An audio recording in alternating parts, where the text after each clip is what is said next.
Market එක validation එකක් කරනකොට අපි ඉන්ටෙලිජන්ට් ඉන්වෙස්ටර් බුක් එකේ කියනවා හැම වෙලෙම සේෆ්ටි බෆර් එකක් තියාගන්න කියලා. ඒ කියන්නේ රියල් වැලියු එකට වඩා 130ක් පල්ලෙහා. පල්ලෙහා තියෙනවා නම් ගන්න හුඟක් හොඳයි කියනවා.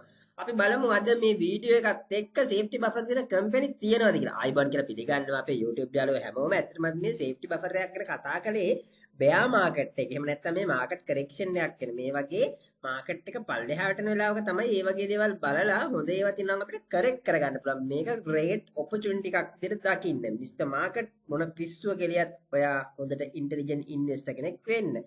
අයිබන් කියලා පිළිගන්නව නැවත වතාවක්. අපේ YouTube යාළුවෝ හැමෝම ASI එක 2898යි ඒකක 250කින් දුර්වල වුණාද? සෑහෙන විදිහට ආයි මාකට් එක ටිකක් වැටුණා. අපිට මේවා පුරෝගතනය කළා වුණා මතක ඇති ඈ. ටර්න් එක ගත්තොත් එහෙම බිලියන ටර්න් එක අඩු වෙමින් යන්න ඔයාලට පේනවා ඉතින් ටර්න් එක බිලියන 2.9යි වොලියුම් එක ගත්තොත් මිලියන 800 මිලියන 81ක් විදිහට පෙන්නන්නේ එතකොට ට්‍රේඩ්ස් ගත්තොත් එහෙම ට්‍රේඩ්ස් 26000කට තියෙන ට්‍රේඩ්ස් ටිකක් තියෙනවානේ අපි යමු chart එකට ASI එකේ ගත්තොත් එහෙම ඔයාලට පේනවා ඇති දැන් මේක මැද හරිය තිබිලා හෝල් තිබිලා දැන් ආයි bearish trend එකට ඇහිලා තියෙනවා මෙන්න මෙතන පැහැදිලිව ඔයගලන්ට පේනවා ඇති MACD එකේ long term indicator එකේ buy sell hook එකක් වැදිලා තියෙනවා හැබැයි OBV එක නම් පෙන්නන්නේ තාමත් නිකන් හෝල්ඩ් ගතියක් තමයි මොකද ටිකක් අඩු වොලියුම් වලින් තමයි සෙල් වෙන්නේ ඔයාලට පේන ඇති මේ ලොකු වොලියුම් වලින් buy කළාට සෙල් වෙන්නේ පොඩි වොලියුම් වලින් ඉතින් එතකොට අපි එච්චර බය වෙන්න දෙයක් නෑ මොකද වේල්ස්ලා සෙල් කරන්නේ නෑ නේද එහෙම නැත්නම් long term investors සෙල් කරන්න බවක් පේන්නේ නැහැ short term investors ටිකක් ඔය profit taking කරනවා ඒ වගේ දෙයක් තමයි තින්තින් මාකට් එක ලොකු එහෙම බය වෙන්න තරම් දෙයක් නෑ කියලා තමයි කියන්න තියෙන්නේ පොඩ පොඩ පල්ලෙහාට ඒ price එක පල්ලෙහාට ලොකු වොලියුම් නෑ අපි බය වෙන්න ඕනි යාළුවනේ මෙන්න මේ මෙහෙම ලොකු කැන්ඩල් එකක් වැදිලා නේ රතු පාටකින් මෙන්න මේ වගේ ගානකින් සෙල් වෙනවා නම් තමයි චුට්ටක් මාකට් එක බය හිතෙන්නේ නේ. ඉතින් එහෙම වෙලා නැහැ තින්දා තාම බය වෙන්න දෙයක් නැති පොඩි කරෙක්ෂන් එකක් වෙමින් පවතිනවා. හරි. අපි sector wise ගිහිල්ලා බලමු. consumer service එක නැවත වතාවක් අපි බලමු. ඒක ඉතින් hold signal එක තියෙන. ඒක නම් තාම sell hook එකක් වැදිලා නැහැ. එක ළඟ යන්නේ නේ. සුපුරුදු පරිදි අපි බලාගෙන යමු. food and beverage බලමු. food and beverage ගත්තත් ඒක නම් buy hook එකක් වැදිලා පොඩ්ඩක් උඩට යන ගමන් තිබ්බි. දැන් අද දවසේ පොඩ්ඩක් selling ටිකක් ගිහිල්ලා තියෙනවා. අපි ඊට පස්සේ බැංකු වලට ගිහිල්ලා බලමු. sorry සමාවෙන්න. බැංකු වල ටිකක් අද දවසේ ටිකක් වැඩිපුර selling ටිකක් ආවනේ. ඔයගොල්ලෝ දකින්න නැති හුඟක් බැංකු පොඩ්ඩක් පල්ලෙහාට ආවා. ඊට පස්සේ අපි බලමු සුපුරුදු පරිදි finance වල කොහොමද කියලා diversified finance ඒකත් ටිකක් selling ටිකක් ආවා. නමුත් තාමත් අර buy hook එකක් වැදිලා තියෙන තැන තමයි මෙතනින් උඩට ගිය ගමන දැන් චුටි bearish එකකට ඇහිලා තියෙන finance company ඊට පස්සේ අපි utilities බලමු utility ගත්තොත් එහෙම ඉතින් මේ වගේ trend එකක තමයි තියෙන්නේ හරි අපි බලමු ඇත්තට මේව නම් ඉතින් අපි ටට්ටක් ගාලා යන top 10 gainers ලා ගත්තොත් ඉතින් මේ කට්ටිය තමයි තියෙන්නේ එතන බලංගොඩ plantation එක ටිකක් උඩින් ඉන්නවා ඔන්නලි holding එක තියෙනවා විදු ලංකා ඉන්නවානේ ඊට පස්සේ top 10 losses ගත්තොත් එහෙම ඩොක්යාඩ් අදත් ලොකුට කන්ක්ලූඩ් කළා R එක S එක N එක දෙකම ඒ වගේම කොහොමද විශේෂ දෙයක් නෑ නේද ඉස්සරහ ඩෙවලොප්මන්ට් තියෙනවා top 10 share volumes ගත්තොත් එහෙම හේමාස් holding එකේ crossing එකක් තියෙනවා කොලම්බෝ ඩොක්යාඩ් තියෙනවා එතකොට JKH එකේ crossing එකක් තියෙනවා N එක තියෙනවා Industrial Alpastic ඉන්නවා Hemas Holding ඉන්නවා ඒ වගේම Vascado Beach Resort SMB Finance එක තියෙනවා LOFC එක ඒ වගේම bill එක තියෙනවා චුට්ටක් බලමු chart එකට ගිහලා මුලින්ම doc එක කොහොමද කියලා මේ ඩොක්යාඩ් එක. මේ ඩොක්යාඩ් එක ගැන හුඟක් මේ දවස්වල කතා බහ කරනවා. අපි මම හිතන්නේ මෙන්න මේ ප්‍රයිස් මෙන්න මේ හරිය වගේ තියෙද්දි කරපු වීඩියෝ එකක් තියෙනවා. ඒකත් ඉතින් ඔයගොල්ලෝ ගිහිල්ලා බලන්න. ඩොක්යාඩ් එක මේ රයිට් එකෙන් පස්සේ මෙහෙම උඩ ගිහිල්ලා දැන් ආයි මේක නම් දැන් බලන්න මේ ලොකු වොලියුම්ස් වලින් සෙල් වෙන ගතියක් තියෙනවා. මේ හරියට ලොකු වොලියුම්ස් වලින් බයි කළා. ඒ වගේම ලොකු වොලියුම්ස් වලින් සෙල් වෙන ගතියක් තියෙනවා. දැන් මේක ඕවර් සෝල්ඩ් අවස්ථාවටත් ඇහිලා තියෙනවා. ඕවර් සෝල්ඩ් වලින් පහළටත් ගිහිල්ලා උඩට ඇවිල්ලා ආවේ. ඒ වань ඕවර් බෝට් එකේ සෝල්ඩ් එකේ යට කෙරෝලේ තියෙන RSI වල ඇහිලා MACD නම් මෙතන ඉඳන් ඔයාලට පේන ඇති buy hook එකක් වැදිච්ච එක long term selling දිගටම යන බවක් තමයි මේකේ පෙන්නන්නේ ටෙක්නිකලි sell hook එක මෙතනින් තමයි වැදුනේ.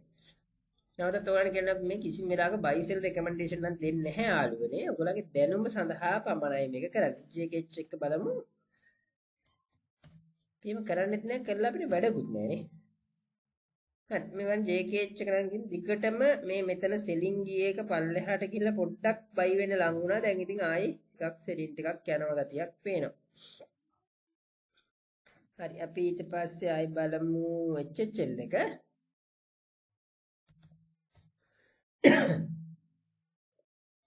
HHL එක ගත්තම මෙන්න මෙහෙම ට්‍රෙන්ඩ් එකක් තමයි පෙන්වන්නේ. ඔයගලන්ට පේනවා ඇති HHL එකත් මේ ටිකක් උඩට ගියානේ. බෝලින්ජ් බෑන්ඩ් එක අපර් බෑන්ඩ් එක ටච් කරලා ආයි පල්ලෙහාට යන ගතියක් පෙන්නනවා.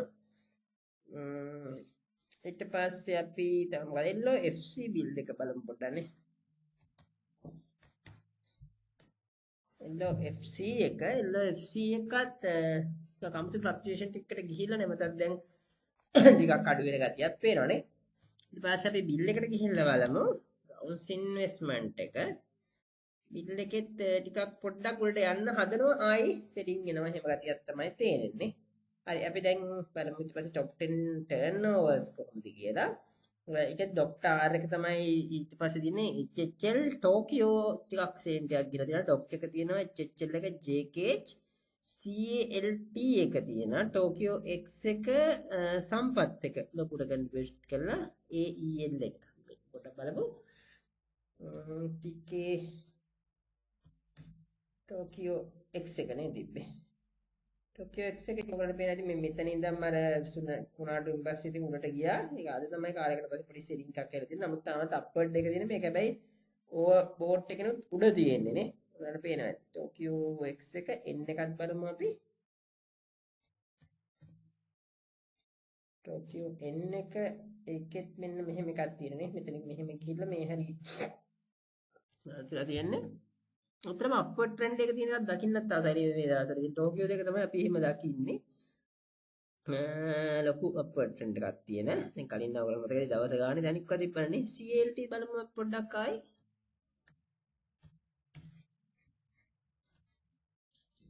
CLT වල ඔයගොල්ලන්ට පේනද මෙතන එකපාර උඩට ගියානේ ලොකු බයින් එකක් එක්ක උඩට ගියා. ඉතින් මේක අර මේ ඩිවිඩන්ඩ් එක නේද මට මතකද ඩිවිඩන්ඩ් එක ඉෂුව කරේ. ඒකත් එක්ක දැන් මෙතන නැවතිලා තියෙනවා.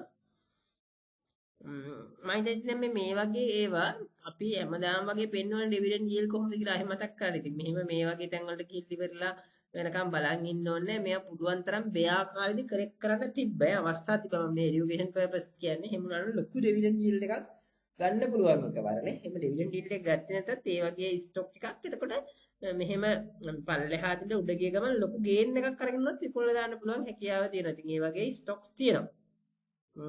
ඊට පස්සේ ටෝකියෝ සිමෙන්ට් එක අපි ඒක බලුවනේ. අයිස් AEL එක බලමු.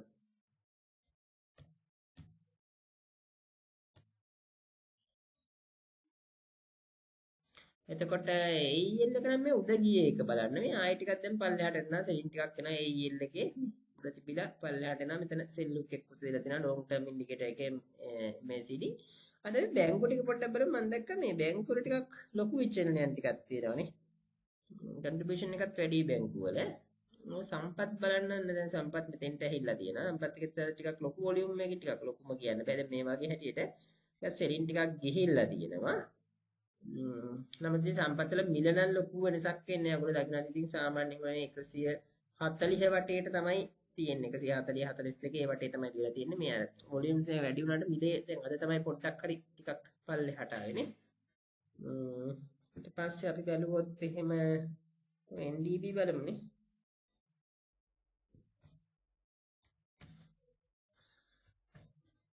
NDB National Development Bank එක ගත්තොත් මේක නම් ඔයගොල්ලන්ට පේන ඇති දිගටම පොඩ්ඩක් පල්ලෙහාට සෙලින්ස් ටිකක් යනවා වගේක් පේනවා 138ට ඇහිලා තියෙන්නේ ඊට පස්සේ අපි කොම් එක බලමු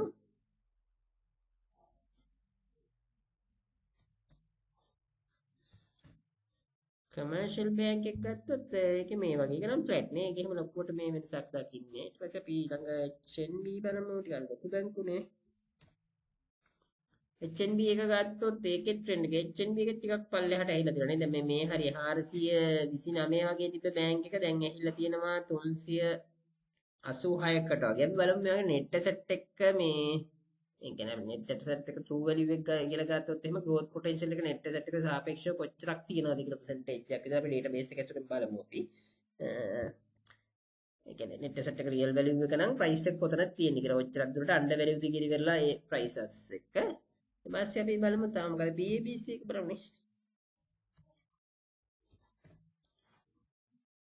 Pan Asia Bank නේ Pan Asia Bank එකේ මම දැක්ක විශේෂත්වයක් ඔයගොල්ලෝ දකින්න නැති මේ Pan Asia Bank එකේ resistance level එක ඕනම sorry resistance level එක මෙන්න මෙතන තිබ්බේ මෙන්න මේ resistance level එක තිබ්බ එක පළමු වතාවට කඩාගෙන පල්ලෙහාට ආවනේ බලන්න මෙන්න මෙතන තිබ්බ රෙසිස්ටන්ට් ලෙවල් එක යාගේ මෙන්න මේ හරි රෙසිස්ටන්ට් ලෙවල් එක දැන් ඔයාලට පේනවාද මේ රෙසිස්ටන්ට් ලෙවල් එක කඩාගෙන පල්ලෙහාට ආවා ටිකක් ලොකු වොලියුම්ස් නැහැ පොඩි වොලියුම්ස් වලින් තමයි සෙන්නේ නමුත් මේ රෙසිස්ටන්ට් ලෙවල් එක කඩාගෙන ආවා කියන්නේ සාමාන්‍ය ටෙක්නිකලි නේද ටිකක් පල්ලෙහාට එන්න හැකියාවක් තියෙනවා ඉතින් මේ ටෙක්නිකලි ගත්තොත් මොකද මේක තිබ්බේ මේකේ ස්ට්‍රෝං රෙසිස්ටන්ට් ලෙවල් එකක් නේ කාලයක් තිස්සේ මේන්ටේන් කරපු ස්ට්‍රෝං රෙසිස්ටන්ට් ලෙවල් එකක් තමයි මේක මෙන්න මෙතන sorry resistance මේ සමා වෙන්නේ supportive level එක. ඒ කියන්නේ support කරනවා. මෙතනින් පල්ලෙහාට යන්න දෙන්නේ අල්ලගෙන හිටපු supportive level එකක් මේක නේ. මේ වැන්දම ඔයගලන්ට තේරුම් ගන්න පුළුවන් හොඳට මේ හඳ supportive level එකක්. නමුත් අද දවසේ මේ supportive level එක කඩාගෙන පොඩ්ඩක් පහළට ගතියක් තියෙනවා. මොකද මෙතනින් වැටෙන්න දෙන්නේ නැතුව මේගොල්ලෝ මේ බලන්න කොච්චර කාලයක් අල්ලගෙන හිටියද කියලා. මේ ඉස්සර මේ හරිය මේ දවස්වල අල්ලගෙන හිටියා. දැන් මෙතන ඇහිල්ලත් මේ එතෙන්ට යන්න දෙන්නේ නැතුව එතනින් පල්ලෙහාට දෙන්න නැතුව support කරනවා නේ. හැම වෙලෙම උඩට අදිනවා. එහෙම තිබ්බ එකක්. මේක ඇත්තටම ඔයගොල්ලෝ දන්නේ නැති මේ අපි ටෙක්නිකල් කියලා ගන්න මිනිස්සුන්ගේ සයිකොලොජි එකනේ. ඒ කියන්නේ මිල රුපියල් 57 කියන ගානේ වගේ නේ. 57 57යි 7 දෙක වගේ 20 වගේ තිබ්බා. දැන් එතන එතනින් පල්ලෙහාට රෙසිස්ටන්ට් ලෙවල් එක කඩාගෙන ගියා. මේක සුවිශේෂ අවස්ථාවක්. මම ඉතින් এডুকেෂන් පර්පස් මම හිතුවා ඔයගලන්ට මේ වගේ එකක් දැක්කම උගන්වන්න ඕනේ කියලා. දැන් ඕකම කවුරු ඇහුවොත් සම්පත් වල කොතනද කියලා අපි ඔන්න සම්පත් එකෙත් එක්ක බලමුනේ. එයාගේ රෙසිස්ටන්ට් ලෙවල් එක තියෙන්නේ මේ හරියනේ. රෙසිස්ටන්ට් ලෙවල් එක sorry රෙසිස්ටන්ට් මේ මට වර්ධිනවා තියෙනවා. සපෝටිව් ලෙවල් එකනේ. එයාගේ සපෝටිව් ලෙවල් එකක් තියෙනවා මෙන්න මෙතන. හොඳ සපෝටිව් ලෙවල් එක. මේ ඔයාලට පේනද මෙතනින් එහාට එයා යන්න දිලා නෑ මේ හරියද මේ හරියද මෙතෙන්ට ඇහිලා මේ මෙතනත් මෙහෙම ඇහිලා ට්විසර් බොටම් එකක් ගහලා උඩට උස්සලා දීලා තියෙනවා. ඊට පස්සේ මේ හරියත් මෙතෙන්ට ඇහිලා උස්සලා දීලා තියෙනවා. ඒ කියන්නේ 138 වගේ තමයි මෙයාගේ සපෝටිව් ලෙවල් එක තියෙන්නේ. එතනින් උඩ දැන් මෙයා ඉන්නේ. තව නම් අපි HNBත් බලමුනේ. සපෝටිව් ලෙවල් මම හිතනවා ඉතින් මේක පොඩ්ඩක් ඔයගොල්ලන්ට එඩියුකේෂන් එකක් දෙන්න එක හොඳයි කියලා සපෝටිව් ලෙවල් එකක් එහෙම ගහන්න කියලා දීලානේ. මම මෙයාගේ ගත්තොත් මෙයාගේ සපෝටිව් ලෙවල් එක මෙන්න මෙතන තියෙන්නේ. දැන් අර සම්පත් එකේ අර ගණන් තිබ්බා වගේ මේවා ඉගෙන ගන්න යාළුවනේ. ඉතින් මේවා තමයි ඔයගොල්ලෝ නොලෙජ් එක තියෙන්න ඕනේ. නැත්තම් ඔහේ ප්‍රයිස් එක දිහා බලා උඩ යනවා පහළ යනවා කියලා ඕක දිහා බලා හිටිය කියලා ඇති වැඩක් නැහැ. මිස්ටර් මාකට් පිස්සු කරනවානේ. බලන්නේ ආයි. ඒ වගේ යාගේ සපෝටිව් ලෙවල් එක මෙන්න මේ හරිය තමයි තියෙන්නේ. මෙයා මෙන්න මේ හරියට උඩ දෙහිල්ල මේවා ගත්තා. සපෝටිව් ලෙවල් එකට වඩා උඩින් තාම තියෙන්නේ. උතර බලන්න ඉතින් ඔන්න මම ඇනලයිස් කරලා එක එක මේවයි මොකද ඉගෙන ගන්න මම ඉගෙන ගන්න අන්ඩර් වැලියු වෙච්ච වෙලාවට බය කරන්න වරදින්නේ නැහැ දීපු බලන්න අවුරුදු 3 4ක් 5ක් ගැන හිතලා මේවා කරන්න අද්ද හිට ගැන හිතන්න එපා හරි අපි බලමු එතකොට ක්‍රොසින් ටිකනේ ක්‍රොසින් වච් එකට ගිහිල්ලා බලමු ක්‍රොසින් වච් එකේ ක්‍රොසින් අඩුයි ඔයගොල්ලන්ට පේනවාද මේ මාකට් එකක් ඇක්ටිව් ගතිය අඩු නම් තමයි ක්‍රොසිනුත් අඩු වෙන්නේ. ඉතින් ඔයගලන්ට තේරෙනවද නේ? හේමාස් හෝල්ඩින් ක්‍රොසින් එකක් තියෙනවා. ටෝකියෝ සිමෙන්ට්, මිල්ස්ට්‍රොකෝප්, ජෝන් කිල් සොලින්, Royal ceramic, Nations Trust Bank එක තියෙනවා. ඊට පස්සේ අපි හීට් මැප් එක බලමු. මොනවද මේ ළඟදී එක්කෙනෙක් කෝල් කරලා කිව්වා මගෙන් තමයි හීට් මැප් බලන්න ඉගෙන ගත්තේ කියලා. හරි සතුටක් දැනෙනවා නේ. මිනිස්සෙක්ට අපි ඉගෙනුවා කියන එක මිනිස්සු ඩෙවලොප් වුණා කියලා. තව එක්කෙනෙක් කිව්වා මට මතකයි මේ හීට් මැප් එක බලාගෙන යන්න. මේ අතරතුර මම කියන්නම් මේ මගෙන් තමයි පෙරමෝට්ස කියන්නේ කවුද සතාසියම් කියන්නේ කවුද කියලා ඉගෙන ගත්තා කියලා. හරි සතුටක් දැනෙන මිනිස්සු අපේ channel එකෙන් ඉගෙන ගන්නකොට නේ. ඉතින් අපි දන්න දේ හැමදේම කියලා දෙන්නම්. ඕනි වෙලාවක ඕනි කමෙන්ට් එකක් දාන්න අපි දන්න දේ කියලා දෙන්න. අපිත් හරි සතුටුයි ඇත්තට ධර්ම දෙන්න. මෙන්න ඩොක්යාට් තමයි රතුම වෙලා තියෙන්නේ නේ. ඒකට හොඳටම නිල් වෙලා තියෙන්නේ කවුද? තියෙන්නේ MSL එක නේ. හරි අපි ඊට පස්සේ යමු බලන්න සෙක්ටර් වොච් එකට සෙක්ටර් වොච් එකේ කන්සියුමර් සර්විස් නේ ඉතින් ලොකු ෆ්ලක්චුවේෂන් නැහැ කියන මම ටක් ගාලා පෙන්නගෙන යන්නම් මාකට් එක කම්මැලි නේ ටිකක් ඩල් ඉදින් කර ලොකුට අඩු වෙන්නේ ලොකුට වැඩි වෙන්නේ නැතුණාම ඉතින් 87කින් අඩු වෙලා තියෙනවා. මොකද ඩෙල්මා එක මේ ෆුඩ් ඇන්ඩ් බෙවරේජ් තියෙන ඩෙල්මා එක අඩු වෙලා කාලෙකින් ඩෙල්මා අඩු වුනේ. HA ෆුඩ් එක අඩු වෙලා තියෙනවා. ඊට පස්සේ ලංකම් ඩෙවලොප්මන්ට් කෑගල්ල ටික අඩු වෙලා තියෙනවා. සෝරි ප්ලස් පැත්තෙන් බලමු. එහෙම ලොකු වෙනසක් නැහැ නේ. අපි බැංකු ගත්තොත් එහෙම බැංකු වල ලොකු වෙනසක් නැහැ නේ අපි දැකේ.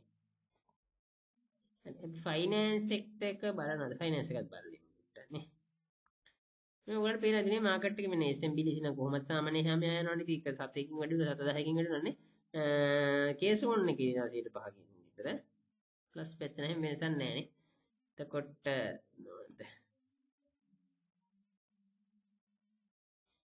මනෑනේ. එතන වෙනසක් නැහැ. ඉන්ෂුරන්ස් ඊට පස්සේ අපි ගත්තොත් එහෙම රියල් එස්ටේට් බලමු අපි. රියල් එස්ටේට් වලත් මයිලෑන්ඩ් එක වැඩි වෙලා තියෙනවානේ. අයිස්ලෑන්ඩ් ඩෙවලොප්මන්ට් අඩු වෙලා. නෑ වැඩි අඩු වෙලා දෙක සෝරි. මෙතනත් අඩු වෙලානේ. ලංකා රියල් එක. ඊට පස්සේ අවසානයේ අපි යුටිලිටි එක පොඩ්ඩක් බලමු. යුටිලිටි වල මොකද තියෙන්නේ? ඒගොල්ලන්ගෙත් තියෙන ලොකු වෙනසක් නැහැනේ. හරි අපි එහෙම වුණොත් යන්නේ නිවුස් ටිකට. දැන් බලන්න හරි ලස්සනනේ SVSC එකේ නත්තල් ලසිරියට වෙනස් වෙලා ඉන්ටර්ෆේස් එක වෙනස් කරලා ගහලා. හැබැයි සමහර අප්ඩේට් මේක දාලි වෙලා අයින් කරලා දාලා නේ ලස්සන මේ. තාම ඉතින් මම හිතන්නේ ඩෙවලොප් කරන අවධිය ඇත්තේ හොඳයි ඉතින් මේලා අප්ඩේට් එක නේ. ඒකට නිකන් ආකර්ෂණීය වෙනවා ඉන්වෙස්ටර්ස්ලා. contribution to ASP එක ගත්තොත් එහෙනම් positive contributors ලා 40යි. ඉතාලම අඩුයි. negative contributors ලා 172යි. බලන්න ඒකට එච්චර හොඳ ලක්ෂණයක් නෙමෙයි නේ. total contributors ලා අඩු වෙන එක positive පැත්තට. positive වල ඉන්නෙත් බලන්න SFCL NTB bank එක හිටලා තියෙනවා. dialog එක තියෙනවා. dialog මම හිතන්නේ මේ Starlink මේකත් එක්කනේ. ඒක අපි බලමු. MGT තියෙනවා LMF එක තියෙනවා. ලොකුවටම dock card එක තමයි මේවත් පල්ලෙහාට වැදලා දාලා තියෙනවා. ඉතින් මම කිව්වේ HNB තියෙනවා ලොකුවට ප්ලේ කරලා පල්ලෙහාට අදින rich එක CRG එක JKH එක. ඔය ටික තමයි බලපාලා තියෙන්නේ. හරි අපි නිවුස් වලට ගියොත් එහෙම තියෙනවා IMS පස්වන සමාලෝචනයේ 2030 ශ්‍රී ලංකාව EFF කොන්දේසිනේ අවසාකච්ඡා කරනවා කියලා. එතකොට මේක ඉතින් ප්‍රධානම මේ කියලා තියෙන අපේ ගවර්නර් සෙන්ට්‍රල් බැංක් එකේ යා කියලා තියෙන මේ ඔයගොල්ලෝ දන්නද රුපියල් බිලියන 500ක පරිපූර්ණ ඇස්ටිමේට්තුවක් ආවා. අනේ මේ කතන්දර කියනකොට පොඩි එකක් කියනකොට මට එක්කෙනෙක් කතා කරලා කිව්වා සර් මුලින්ම හන්දම නම් ඩේලි ඔයාගේ නිවුස් channel එක දානකොට මෙලෝදියක් තේරුන්නේ නැහැ බිලියන මිලියන කියනවා පරිපූර්ණක කියනවා මොනවද මේවා කියලා දැන් ඒව බල්ලා කාලයක් කරලා තීරණවා කියලා. ඒක ඉගෙන ගන්නවා කියලා. ඇත්තට මේක නිවුස් එකට වඩා කට්ටිය ඉගෙන ගන්නවා මේ අපේ දවසට සැරයක් කරන එක. ඉතින් අපි හරි සතුටුයි ඈ. ඒවා බෙදා ගන්න අපිත් එක්ක. කමෙන්ට් එකක් දාන්න ඉතින් තාම කමෙන්ට් එකක් දාන්න අමතක වුණා නම්. ඉතින් මේගොල්ලෝ කියන්නේ මේක ආයිසරයක් බලනවා කියලා මේ දිත්ත උනාට පස්සේ වෙච්ච දේත් එක මොකද්ද කරන්න කියලා. මම දැක්ක තව එක්කෙනෙක් දාලා තිබ්බ මේ ණය ගෙවීම නම් තා පිටිපස්සට දාන්න බෑ ලොකු ණය බරක් එනවා කියලා. නමුත් ඉතින් ඒක ඕවරෝල් බලන්න ඕනේ නේ රටක් ඉතින් සංවර්ධනය වෙලා ඉන්න බෑ ණය ගෙවන්න. නේ ඒක ආර්ථිකය වර්ධනය කළ යුතුයි මම නම් දකින්නේ. වගකීමෙන් යුතුව භාවිතා කළහොත් මූල්‍ය ෆ්ලුවෙන්සිය මගේ මේකේ ප්‍රශ්නයක් තියෙන්නේ පරිවර්තනයේ ප්‍රාග්ධන වේදවල ධනාත්මකව හැඩගස්සන්න පුළුවන් කියලා සූර්යකුම්පත විනිමය කොමිෂන් සභාව කියලා තියෙනවා. මේගොල්ලෝ කියලා තියෙන ඉතින් මේ පොඩ්ඩක් අපිටත් මේවා කරලා තියෙනවා නේ සතුටුයි. YouTube WhatsApp Facebook LinkedIn හරහා මිනිස්සු මූල්‍යමය සාක්ෂරතාවය ලබා ගන්නවා. ඒ හරහා ෂෙයා මාකට් එකට ගොඩක් යොමු වෙනවා කියලා මිලියන ගාණක් යොමු වෙනවා කියලා හුඟක් සතුටුයි. තරුණ හුඟක් ඇත්තට යොමු වෙන තියක අපිත් දැකලා තියෙනවා. අපිත් එක්ක වැඩ කරනවා හුඟක් විශේෂයෙන් විදේශ රටවල ඉන්නේ අයත්. ඒගොල්ලන්ටත් ස්තුතියි. ඉතින් ඒගොල්ලෝ සල්ලි ගෙනලා අපේ මාකට් එකේ දානගෙන රට සංවර්ධනය වෙනවා. ඒගොල්ලන්ටත් එකකින් හම්බ වෙන මූල්‍ය ප්‍රතිලාභයක්. ඒ වගේම අපේ මේක ඇත්තට වෙන්නේ මොකද අපේ කොටසෙන් වලට සල්ලි දානකට අවශ්‍ය ප්‍රාග්ධනය ලැබෙනවා. ඇත්තට ඒ කම්පැනි වලට දැන් අලුතෙන් කම්පැනි එකකට ලිස්ට් කරපු කම්පැනි එකක් ගන්නවා කියන මොකද ප්‍රාග්ධනය සැපේනවනේ. එහෙම එකක් තියෙනවා. තියෙන ඒවා වුණත් ඉතින් ඔය මිල වැඩි වෙනවා. මේවා වෙනවා කියන්නේ ඉතින් ඒගොල්ලන් ඒගොල්ලන්ගේ ඉමේජ් එකට හොඳයිනේ නේ. සහ ඒකේ වටිනාකම වැඩි වෙනවා. ඉතින් ඒක හොඳ දත්ත. ඒ වගේම මම දැක්ක මේ තව එකක් තියෙනවා නේද කොටස් වල ලිස්ටඩ් කම්පැනි 1000කට යන්න හදනවා කියලා නිවුස් එකක් තිබ්බ. ඒක ඇත්තටම මට මෙතන මෙයා කරගන්න බැරි නා. අපේ WhatsApp group එකේ අපි ඒව හම්බෙච්ච ගමන් ෂෙයා කරනවා. තාමත් සම්මත වෙච්ච නැති කෙනෙක් ඉන්නවා නම් අපේ description bar එකේ තියෙනවා link එක. ඒ link එක හරහා අපේ comment WhatsApp group එකට මෙයා වෙන ෂෙයා මාකට් ෆුල් සිංහල ජයගෙන ශ්‍රී ලංකා පුරා සර්ව සම්පූර්ණ ව්‍යවසාය සම්බන්ධතාවයක් ලබා ගැනීමට ඩයලොග් ස්ටාර්ලින්ක් තමක හවුල් ඩයලොග් ස්ටාර්ලින්ක් එකතු වෙලා කතන්දරයක් තියෙන. ඉතින් බලන්න මේකේ මේ ඉතින් හොඳයි ඒගොල්ලෝ නේ. ඇත්තටම සිග්නල් වල ප්‍රශ්නයක් තියෙනවා අපිට නේ. මොන නෙට්වර්ක් එක ගත්ත මේ ළඟදී මම ක්ලාස් එකක් ගන්න ගියා. නෙට්වර්ක් මම බැලුවා මොබිටෙල් වල බැරි වුණා, හච්චිට බැරි වුණා, ඩයලොග් වල බැරි වුණා. එකකවත් තිබ්බේ නෑ ඒ වෙලාවේ. එහෙම ප්‍රශ්න තියෙනවා. ඉතින් මේ ස්ටාර්ලින්ක් එක එකතු වුණොත් හොඳයි ඉතින් ඩයලොග් නේ. එකතු වුණොත් නෙමෙයි එකතු වෙලා. ශ්‍රී ලංකන් ගුවන් සමාගම නවය ප්‍රතිව්‍යුහගත කිරීමේ යෝජනාව OCC එකඟ වේ. භාණ්ඩාගාර ලේකම් මෙතින් ඩොලර් මිලියන 150ක ස්වර්ගගත බෙදුම් කරන නිකුත් කරලා තියෙනවා කියලා කියනවා. ඒකට තමයි මේ කතාව යන්නේ නේ. කොහොමද මේවා කරන්නේ? ඒ වගේම කියනවා මේ සුලිකුණාටි පීඩාවටපත් කුකුළු ගොවිපළ ගොවීන්ට රුපියල් මිලියනයක් දක්වා පරිත්‍යාග කරනවලු නේ. කුකුලෙක් මැරුණොත් 250ක් දෙනවලු. මැක්සිමම් මේ ගානට යන්න පුළුවන් කියලා පරිපූර්ණ කැස්ටිබෙන්තු කියන වෙලේ තමයි කියලා තියෙන්නේ. මේක කියන්නේ කීයද ලක්ෂ 5ක් කුකුළු මැරුණා කියලා නේ. 30ක් පහත වෙනවා කියලා නිෂ්පාදනය ලංකාවේ. ඒ වගේම මේ ජනාධිපති මේවා කරපු එක තියෙන්නේ සුලිකුණාටෙන් බැංකු ණය රුපියල් මිලියන 25ක් දක්වා ප්‍රතිමූල්‍යකරණය කිරීමට නියමිතයි කියලා. එතකොට මේක කියන්නේ පරිපාලන කිරීම බැංකු 2 සිට 3 දක්වා මුදලක් අය කරනු ඇත. රජය කිසිවක් කරන්නේ නැත කියලා කියනවා. කුඩා ව්‍යාපාර වලට 2,50,000 සිට මිලියන දක්වා ලැබෙනු ඇත. අර මුදල් ප්‍රාග්ධනය සඳහා කර්මාන්ත මේ ලක්ෂ 2ක දීමනාවක් ලබා දෙනවා කියලා තියෙනවා. හානියටපත් ගොඩනැගිලි වලට උගල දන්න දෙන්නේ තාක්ෂේරුවක් තොරව ලක්ෂ 5යිනේ. එතනින් එහාට එහෙම කරලා දෙනවා කියලා ඕගොල්ලෝ දන්නවා ඇති ඔයගොල්ලෝනේ. ආයෙ මේක පොඩ්ඩ මේවා කරන්න කාටද විශ්ෙච්ච අය ඉන්නවනම් ඊට කියනවා මෙන්න මේක වැදගත් එකනේ. සුරිකාණේ සහන සඳහා ශ්‍රී ලංකා රුපියල් ට්‍රිලියනය ලීස්නේ ට්‍රිලියන 1.2ක මුදල් බෆරයක් සහ ඩොලර් මිලියන 500ක විදේශ අරමුදල් භාවිතා කිරීමට නියමිතයි කියලා. ඉතින් හොඳයි නේද? ඉතින් මෙහෙම ප්‍රශ්නයක් වුණාම මිනිස්සුන්ට උදව් කරනවා කියන නිකන් අර මිනිස්සුන්ට දැනෙනවානේ. අපි නිකන් අර අපිත් බදු ගෙවනවානේ ඇත්තටම. අපි මේ ගෙවන බදු වලට රජයෙන් දෙයක් අපිට කරනවා කියලා දැනෙනවා. දැන් ඔය දියුණු රටවල මිනිස්සුන් බදු ගෙවන්න අකමැති නැත්තේ ඒකනේ. දැන් මම ඔය UK වල යාළුවෝ ඉන්න අපේ ඕස්ට්‍රේලියාව වල ඉන්න සෑහෙන බදු ප්‍රමාණයක් ගෙවනවා. මොකද ඒගොල්ලෝ කියන්නේ මොකද්ද? අධ්‍යාපනය හොඳට හම්බ වෙනවා, සෞඛ්‍ය හොඳට හම්බ වෙනවා, වතුර ටික හම්බ වෙනවා නේද? ගෙදරට මේ ලයිට් ටික කොහේ කෙනෙක් දැන් අපිත් පවර් තියෙනවා. පවර් ක්වොලිටි කියන එක ඉතින් පොඩි ප්‍රශ්නයක් තියෙනවා තමයි. දැන් ඉස්සරට වඩා සෑහෙන හොඳයිනේ.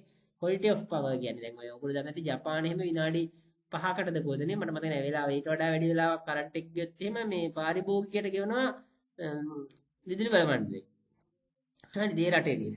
ඉතින් ඒ වගේ පවර් ක්වොලිටි එකට ඉච්චර මේව දාලා තියෙනවා. මොකද ඒගොල්ලන් කර්මාන්ත මත දාපන එකක් ඉන්න. ඉතින් ඉච්චර හොඳට තියෙනවා. ඉතින් අපි හිතනවා ඉතින් ලංකාවත් ඒ වගේ සංවාදිත රටක් වෙයි කියලා නේ. මෙහෙම බලා ගන්න ප්‍රශ්නයක් වුණා. ඒක තමයි බලාපොරොත්තු වෙන්නේ. අර ඔයගොල්ලෝ හොඳට මතක ඇති දැන් ඕස්ට්‍රේලියාවේ පුරවැසියෙක්ට වෙන රටකදී මොකක් හරි ප්‍රශ්නයක් වුණත් එයාගේ දානාපති ගිහලා මැදිහත් වෙලා ඒ ප්‍රශ්නේ විසඳලා එයාව අරන් එනවා. ඒ තරමට රජය බලා ගන්න නේ. ඒක ඉතින් මාරයි. මම කියන්නේ ඉතින් එතෙන්ට යන්න ඕනි. මොකද අපි බදු ගෙවනවනේ අපි හැම ගොඩක් අය. ගොඩක් කෙනෙක් හැමෝම ගෙවනවා ඍජුව වක්‍රාකාරව කෙලින්ම අපි බදු ගෙවනවනේ ගොඩක් අය. හොඳට ඒ කියන්නේ වැඩිපුර ආදායම ලබන අය. ඊට පස්සේ කියනවා දැන් යටිතල පාසුකම් රුපියල් බිලියන 250ක් පමණද දිනවා කියලා ඉතින් ඔයගොල්ලෝ දන්නවනේ. ඊපස්සේ කියනවා ශ්‍රී ලංකාව සහල් ගොවීන්ගේ මානසික වේදනාවට මූල්‍යමය පාඩුව වන්දියුම යනවා කියලා ඒ කියන්නේ අලුත්ම ගොයම්නේ පාල ගොයම් කියන්නේ මේ අලුත් ගොයම් යන 1,50,000ක් දෙනවලු ඒගොල්ලන්ට නැවත වගා කරගන්න. ඒකට මේ මාසය ඇතුළත වගා කරලා ඉවර කරනවා කියලා තමයි ටාගට් එක තිබුණේ. මම මතකයි හෙක්ටයාර් 1,50,000ක් වෙනලා තිබුණනේ. පොහොර දාන අතර නැවත දෙනවා. ඊට පස්සේ මොකද්ද කියන්නේ කිලෝග්‍රෑමයකට රුපියල් 20 බද්ද අය කරන නිසා රුපියල් ඩොලර් 200. හරි. ඊට පස්සේ මොකද්ද සුලිකුණාට පිටාපත් ගවීන් සඳහා ශ්‍රී ලංකාවේ කිරිගොවීන්ට රුපියල් මිලියන 2ක දීමනාවක්. ඉතින් බලන්න මේ ඇත්තටම මම දැක්ක මේ ගවර්න්මන්ට් එක ආපු දවසේ ඉඳන් ඩේරි ප්‍රොඩක්ෂන් වලට ලොකු මේකක් තියෙනවානේ. ඒක කියන්නේ ඩේරි ඉන්ඩස්ට්‍රි එක දැන් ඔය අපේ ගත්තම LMF එක කොත්මලේ හෝල්ඩින් බටවල ප්ලාන්ටේෂන් වල තියෙනවා. ඉතින් ඒවට මාර ගවර්න්මන්ට් එක පැත්තෙන් සපෝට් එකක් දෙනවා කිරි නිෂ්පාදනයට ලංකාවේ. ඔයගොල්ලෝ දෙනවා ඇතිනේ. මේ හානි වෙච්ච මේ පෝල්ට්‍රි අනිත් එක කුකුල් ඒ කියන්නේ බිත්තර කුකුල් මස් නිෂ්පාදනයේට මේක එකක් තියෙනවානේ. මේක තියෙන ඌරන් එළුවන් බැටළුවන් සඳහා සතුන් 20ක සඳහා සතෙකුට රුපියල් 20000 බැගින් දෙනවා කියලානේ. හොඳයි ඉතින් මේවානේ. බන මෙහෙම කතාවක් තියෙනවා. ඊට පස්සේ කියනවා මොකද දිට්ඨා කුණාටුවේ යථාර්ථයට පත් කිරීම සඳහා ශ්‍රී ලංකාව වසර 3ක් තුළ රුපියල් බිලියන 1000ක් වැය කිරීමට නියමිතයි කියලා. මේ සතුටුයි නේද රට ආයි තත්ත්වෙට කලින් තිබ්බ තත්ත්වෙට ගේන්න මහන්සි එක මම දැක ඇත්තටම ස්තුතිවන්ත වෙන්න ඕනේ නේද ප්‍රවාහන පද්ධතියනේ ප්‍රවාහන නියෝජ්‍ය මැතිනේ ප්‍රසන්න කවුද එයා මාර ප්ලෑන් ටිකක් දීලා තිනවා ඔයගොල්ලෝ බලන්න මේ වීඩියෝත් ගිහිල්ලා මෙන්න මේ පාර මෙදාට හදනවා මෙදාට හදනවා මේක කරන්න මෙහෙම කරනවා කියලා ඉතින් ඒක මාර කමිට්මන්ට් එකක් මං කියන්නේ මේ රජයක් විදිහට දේශපාලනයේ විදිහට නෙමෙයි මම දකින්නේ තියන අනිත්‍යගේ හැටියට බැලුවම එයා සෑහෙන්න ඒක පාට පක්ෂ දේශපාලනයේ පැත්තක තිබ්බම ෆිගර්ස් හරි ලස්සනට කියන මෙන්න මේ ගාන මෙතෙන්ට යන්නේ කියලා ඉකොනොමිකල් ෆිගර්ස් නේ එහෙම තියෙන්න යන්න ඕනේ මම කියන්නේ හැම දේශපාලනඥයෙක්ම ඔතන ඉන්නවනම් රට මාර තැනකට යනවා එහෙම ඒ කියන්නේ මොකද ආර්ථික දත්ත දන්නවනේ ආර්ථික කළමනාකරණයට හරි අපි ඩේටාබේස් එකට අන්තිමටම ඔයගලන්ට අර මම කියපු විශ්ලේෂණ ටික කරලා පෙන්නන්න අද ගත්ත ඩිලිවරි ඩිරෙක්ටර් එකක් තියෙනවා CT හෝල්ඩින් එකේ අලුත් ඉන්ටර්ෆේස් එක හරි ලස්සනයි නේ ප්‍රශ්නයකට තියෙන අපිට තාම දෙන්නේ පාවිච්චි කරනවා හරිය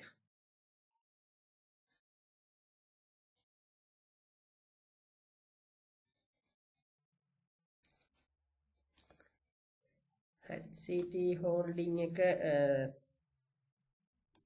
මෙතන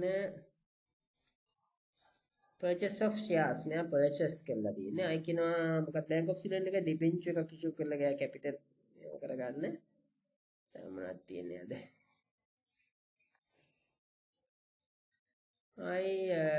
United Motors dealing by direct එකක් තියෙනවානේ. එකත් purchase එකක් තියෙන්නේ. At National Bank එකෙත් dealing by direct එකක් තියෙනවා.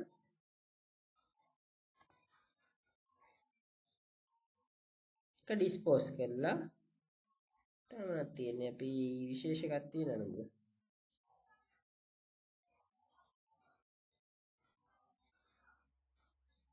සිද්දෙක් චලද විදුලි ලංකාවේ කෝපරේට් ඩිස්ක්ලෝෂර් එකක් තියෙන එක චුට්ටක් බලන්න හරි ඔය ටික තමයි දින අපි යන් එහෙනම් එකක් තමයි මම ඔයගලන්ට පෙන්නන්නම් කිව්වේ මොකද්ද බැංකුවල නේ අපි බලමු බැංකුවල but net asset එකට against දැන් කොච්චර ඩිස්කවුන්ට් ඒ කියන්නේ මේ බැංක් ටික මම ෆිල්ටර් කරගෙන ඒ කියන්නේ බැංකු වල මේක මෙතන මම පෙන්නන්නේ net asset අගයට සාපේක්ෂව කොච්චරක් පහළින්ද තියෙන්නේ කියන percentage එක. ඒ කියන්නේ ඒක අපි net asset එක real valuation එකක් විදිහට ගත්තොත් PBV එක අපි අරගෙන බලමු. කොච්චර ප්‍රමාණකින් බීහා තියෙන්නේ ඊට පස්සේ අපි අප්ඩේට් එකක් ගන්න version එකක් අපේ ඇත්තේ තමයි කොතනද තියෙන්නේ කියලා නේ මේ තියෙන growth potential PBV current එක ගත්තොත් එහෙම ඔයගලන්ට පේනවා ඇති දැන් මේ ටික අපි බලාගෙන සම්පත් එක්ක ගත්තොත් එහෙම 10% growth potential එකක් තියෙනවා PBV එකට සාපේක්ෂව එතකොට Pan Asia Bank 16යි commercial උඩින් තියෙන දැන් PBV එක එකට උඩින් තියෙන්නේ එතකොට -2. Hatton National තමයි නේ ටිකක් සෑහෙනම ඩිස්කවුන්ටඩ් තියෙනවානේ 24ක්. ඒතර මේක buy sell recommendation නෙමෙයි යනනේ මේ වගේ ෆන්ඩමෙන්ටල් ගිහිල්ලා බලන්න. මම කියන්නේ මේ වැලියේෂන් එකක් එක BBV වැලියේෂන් එකත් එක්ක බැංක් ගත්තොත් එimhe 24ක් net asset එකට පල්ලෙහෙන් තියෙනවා. ඒතර ශ්‍රී ලංකා බැංක 19ක් පල්ලෙහෙන් තියෙනවා. බලන්න NDB තමයි මොකක්ම පල්ලෙහෙන් තියෙනවා. 34ක් පහළින් ඉන්නේ NDB එක. එතකොට DFCC 39ක් පහළින් ඉන්නේ net asset එකට වඩා. සනස ඩෙවලොප්මන්ට් 38යි. පල්ලෙහාම ඉන්නේ HDFC එකනේ 37 54ක් පල්ලෙහෙන් ඉන්නේ net asset එකට වඩා. එතකොට Union Bank එක බලන්න 21යි. අමාන 35ක් තියෙනවා. අමාන බැංක් එක. හොඳයි. කැපිටලයිසේෂන් නැත්නම් Guardians Bank 24ක් තියෙනවානේ. At National X share එක 40යි. බලන්න N share එකටත් වඩා X share එක පල්ලෙහා තියෙන්නේ. Srilankan Bank X share එක 43යි. එතකොට Srilankan Bank අනිත් එක 19යි. ආයිෂ් කමර්ෂල් බැංක් එකක් බලමු කමර්ෂල් බැංක් එක ෂෙයා එක 7ක් තියෙන්නේ නේ. හරි අපි සෙක්ටර් රීටේල් එකටත් යමු.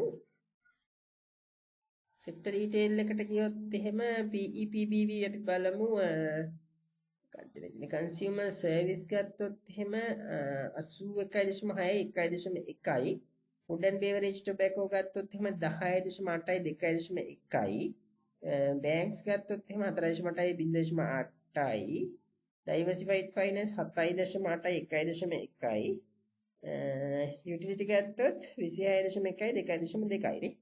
හරි එහෙනම් තාත් මෙයාගේ සුන්දර වීඩියෝ එකක් ඊළඟ දවසේ හම්බෙමු. එතකන් සියලු දෙනාටම උත්සන්නයි කියලා ප්‍රාර්ථනා කරනවා.